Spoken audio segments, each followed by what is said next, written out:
Eu fiz um vídeo falando, galera, que ele não ia crescer, não ia dar tempo de crescer e não vai dar mesmo não. Amanhã eu vou estar arrancando esse danadinho aqui, ó, pra galera tá temperando. Olha aí, ó, dá pra vocês verem aí. O nego tá temperando a torta, vou arrancar ele todo dia amanhã. É esse aqui e esse outro aqui, galera, ó.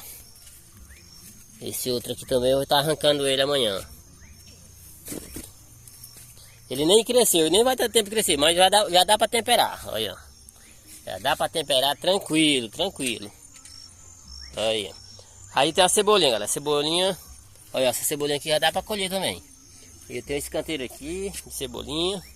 Tem aquele outro lá de cebolinha também, ó. Que lá também tá toda madura, toda boa de colher. Cebolinha. Tá colhendo amanhã. Pra tá fazendo as entregas aí pros clientes. Encomendaram pra temperar a torta da sexta-feira santa. É isso aí, galera. Já curte e compartilha, dá aquela força aí pra mais vídeo.